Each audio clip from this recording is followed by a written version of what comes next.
अलगाववादी सोच के लोग जो धार्मिक उन्माद पैदा करके बिहार और देश को बांटना चाहते हैं, वैसे लोगों की सोच है। और यह संविधान की मूल भावना को आहत करने वाला कदम है। देश में किसी को भी कोई भी धर्म अपनाने, कोई भी कपड़ा पहनने, कोई भी खाना खाने, कोई भी अपने ढंग से रहने की स्वतंत्रता है। बाबा साहब अम्बेडकर ने खुद धर्म परिवर्तन किया। जहाँ भी आपको साक्ष्य मिले कि जबरन कहीं धर्म परिवर्तन हो रहा है, तो उस पर कानून को काम करने दीजिए। आप क्यों पहुंच जा रहे हैं वहाँ? बिहार विधानमंडल के बजट सत्र का आज आखिरी दिन है। वहीं सत्र के आखिरी दिन पूर्व मंत्री जीवेश मिश्रा धर्म स्थानांतरण को लेकर कहीं न कहीं नए कानून व्यवस्था लाने की बात कहते हैं।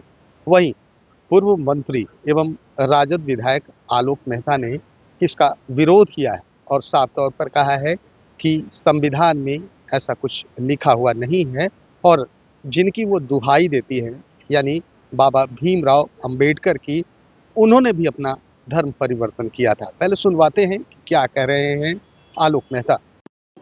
सरकार की तरफ से जवाब आया कि ऐसे किसी प्रपोजल पर हम विचार नहीं कर रहे हैं और मैं सरकार के उस जवाब का समर्थन करता हूँ। ये सिर्फ कुछ अलगाववादी सोच के लोग जो धार्मिक उन्माद पैदा करके बिहार और देश को बांटना चाहते हैं, वैसे लोगों की सोच है। और यह संविधान की मूल भावना को आहत करने वाला कदम है। संविधान की मूल भावना में धर्मनिरपेक्षता और समाजवाद है।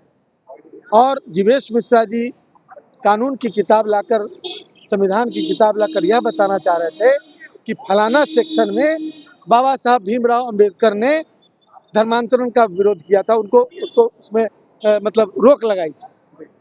मैं कहता हूं कि यह आपके संविधान के उस सेक्शन का मिस इंटरप्रिटेशन है।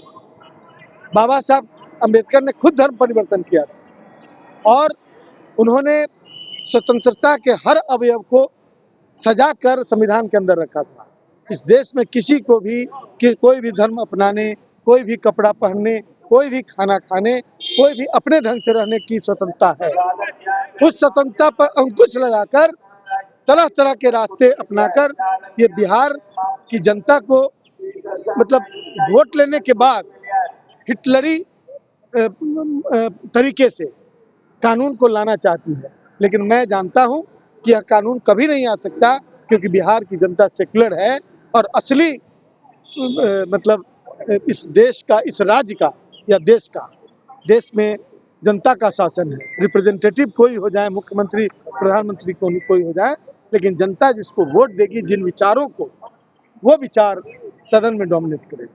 इसलिए हमने उनकी इस गैर संवैधानिक विषय पर बहस का विरोध किया। सदन के अंदर कहा यह भी गया कि SC/ST के जो गांव हैं, टोले हैं, वहां पर जबरन जो है वो धर्म परिवर्तन जो है। मैं कह रहा हूं कि जहां भी आपको साक्ष्य मिले कि जबरन कहीं धर्म परिवर्तन हो रहा है, तो उस पर कानून को काम करने दीजिए। आप क्यों पहुंच जा रहे हैं वहां?